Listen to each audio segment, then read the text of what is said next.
Hello guys. Hello everyone. Ayan, nandito tayo ngayon sa Kapurpurawan. Dito sa Burgos, Ilocos Norte. Ito yung mga windmill. Ayan. Ang laki, tingnan nyo siya oh. Wow, ang lakas ng hangin. Ayan guys, yan. Ay, ang ganda. Ang ganda talaga, sobra. So, ito yung pinagmamalaki namin dito sa Ilocos Norte. Ito yung yung dinadayo ng mga iba't ibang probinsya na pinupuntahan ng mga turista dahil ang ganda talaga. Makita yun dyan sa mga ayan sila. Ayan guys, oh, ang ganda. Ayan. So, aakyat pa tayo. Punta pa tayo sa mga mataas. Ang taas talaga. So, dito na tayo sa pinakamataas. Ang lakas ng hangin guys. Ayan. So, dyan tayo. Punta tayo sa taas. At makikita natin yung pinakamataas. Nandito tayo sa third station. Sa taas yan. Makikita mo yan. Wow, ang daming tao. Makikita mo yung kagandahan talaga. Nandito tayo ngayon sa taas. Ayan guys. Sa likod ko, andyan din sa kabila. Ayan siya.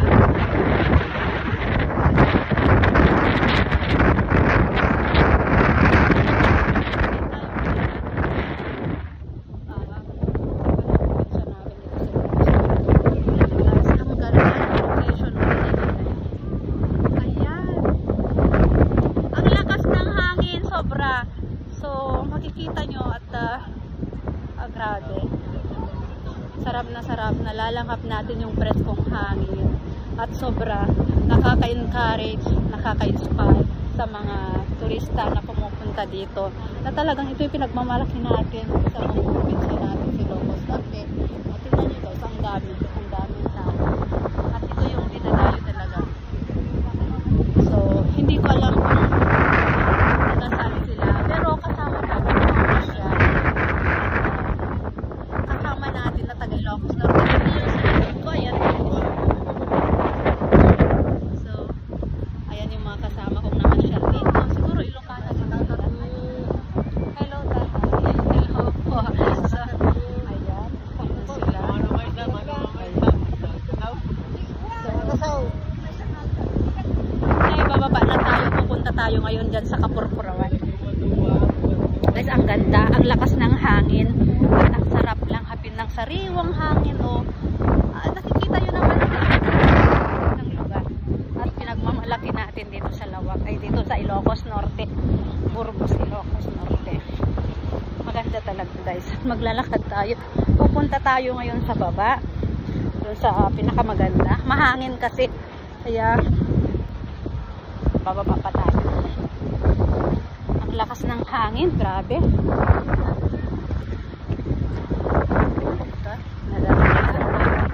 At dito guys, ang ganda. Sobra. Nandito tayo ngayon sa Calle Jesus. Yung ramorto ni Jesus. Ayan. Ayan siya. Nandito tayo guys. Ayan. Ayan. Tingnan nyo siya guys. Ayan, nakikita nyo. Sa taas. Ayan siya. Ang ganda oh. Ayan. So, nag-i-enjoy tayo. Kaya lahat ng pumupunta dito, binabalik-balikan nila dahil sa kagandahan ng tanawin at pinagmamalaki ng mga Ilocanos dito sa probinsya natin, Ilocos Norte. Maglakad tayo at pupunta tayo dyan sa mga pinakamagandang tinatawag natin na Kapurpurawan Beach. Ito guys, tingnan natin. At sobrang ganda talaga. At makikita nyo talaga yung mga sinasabi natin. Ang lakas ng hangin. Wow, ang lakas talaga ng hangin. Lalakad tayo. Mayroon siyang sa baba. Yung dinadaanan natin.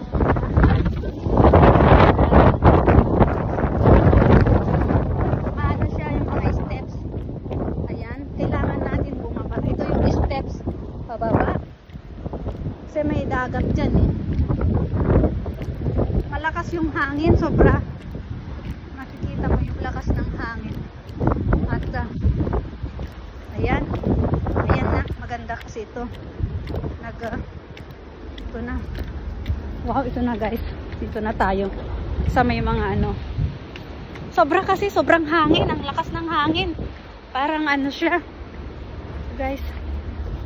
Ayan, napagod na ako sa kakalakad. At gusto kong makita talaga yung pinakamaganda.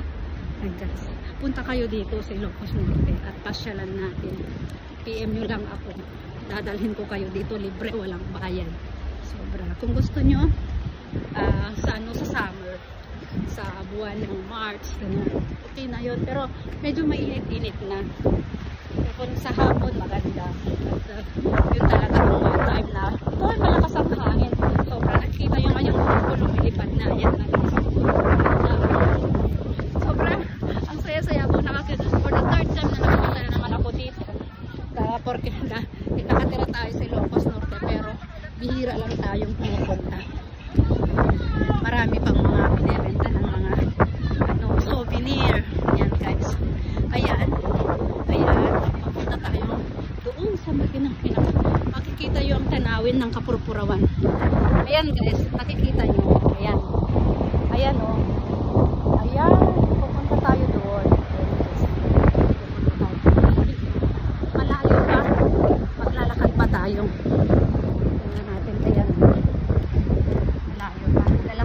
Natin para makita natin yung pinakamaganda. May mga kabayo kasi doon na ano. Ayan. Ayan guys. Ayan, may kabayo. Ayan, makikita nyo yung mga ang ganda talaga ano. Sobra. So kahit pagod na tayo, naglalakad pa rin tayo para marating natin kung saan tayo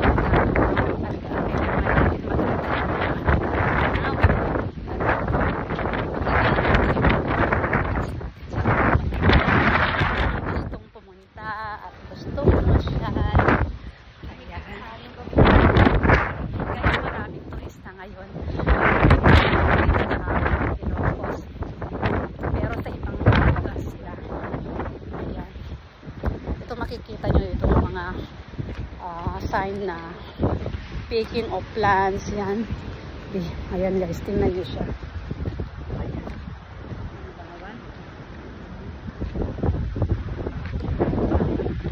Ang ganda.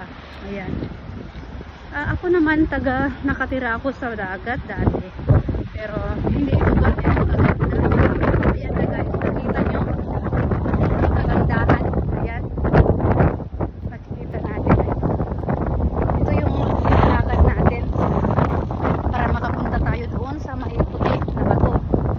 Tinawag na Kapurpurawan dahil puti yung bato doon at maganda kasi yung ano niya, location niya.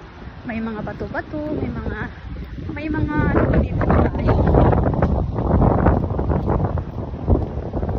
Malayo kasi ito guys, ang ganda. So alam nyo guys, nandito na yung kabayo. Maglalakad tayo para marating natin yung Kapurpurawan talaga. Tinatawag na Kapurpurawan dahil sabi ko kanina puti yung ano, ganda. Ang sarap maglakad. Ang sarap pumunta sa gusto nating pupuntahan. Ito yung katulad ng mga ambisyon natin sa buhay. Kung gusto nating marating yung gusto nating makamit na ambisyon, ay kailangan nating mapagod. Kailangan nating paghirapan para makapunta tayo doon kung saan tayo na gustong marating. Katulad ng mga gusto nating makamit. Ayan. Habang may pag-asa, may buhay, may pag-asa, di ba? Ayan guys, ang ganda. Sobrang ganda. Ayan o. Yan ang dagat guys. Ito yung likod ko. Ayan. Nakikita nyo ba? Ang ganda. Sobra. Ayan guys. Ang laki. Ayan. Nakikita nyo ba yan? Sobrang ganda talaga. Naaliw ako dito. Kahit anong kahirap ng buhay ko, gusto kong marating kahit every week ako pupuntahan ko pa rin dahil yun ang pinakamaganda. Yung mga tanawin na nakakatanggal ng stress, nakakatanggal ng pagod, nakakatanggal ng problema. Kahit gaano kabigat, ayan guys. Ayan. Kahit gaano kabigat yung yung pinagdadaanan natin ay nawawala talaga. Kahit sa gabi, iniisip natin kung ano naman dadating sa kinabukasan, kung ano na naman yung dadating na problema. Kailangan natin gumawa ng solusyon o gumawa ng paraan para malampasan natin. Ganyan ang buhay guys, kaya huwag na yung mawalan ng pag-asa. Habang mayroon tayong hininga, may pag-asa tayong malaki. Ganyan guys. Oh, ang laki, ang ganda. Ito yung nilikha ng Diyos para sa atin. Kaya magtiis lang tayo kung ano man na dinadanas nating problema. Magtiis tayo kung ano man ngayon ang nararanasan natin. Tayo lahat ay dumaan sa mga hirap. Tayo lahat ay dumaan sa pagsubok. May mga tao din na hindi nila kinakayang pagsubok. At talagang nag-give up sila. Pero ako, never akong nag-give up. Dahil alam ko na bibigyan pa ako ng second chance ang Panginoon. Na bibigyan pa ako ng mas mahabang buhay. Mas maluwag ang aking pag-asa para sa mga pamilya ko. Para sa mga mahal ko sa buhay. Kahit sinasabi ng mga iba na grabe, ang tapang mo, ang hirap mong kausapin, ang hirap mong gumawa ng paraan para, hindi, lumalaban ako para sa pamilya ko, lumalaban ako para sa akin, sa mga minamahal ko, sa mga anak ko, at lahat-lahat para sa pag-asa ko sa buhay. Ito guys, itong gusto kong marating talaga. Ang ganda oh.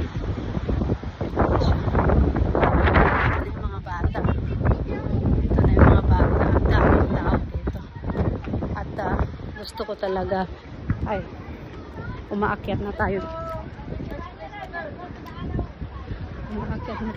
Ang ganda oh, tingnan nyo guys, umaakyat na tayo dito sa ito. Ayan yung pinakamaganda guys.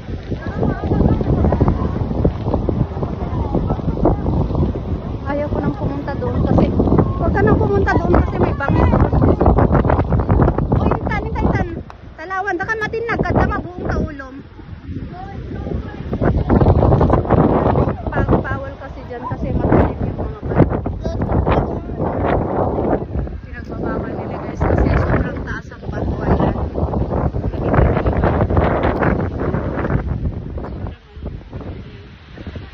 Ayan. Nandito tayo ngayon sa mga bata. At nakikita nyo pa rin yung mga ayan guys.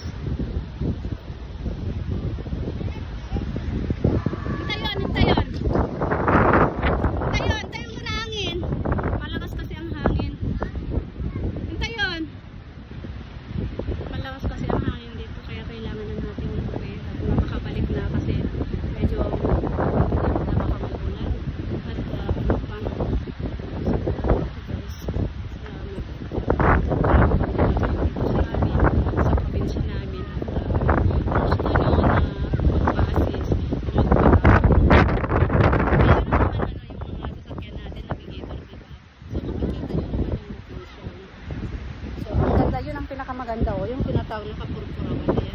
Dito ko. Ayan guys. So, uwi na tayo. Lahat na tayo. Tingnan yung kung saan ako dumaan kanina. Ito oh.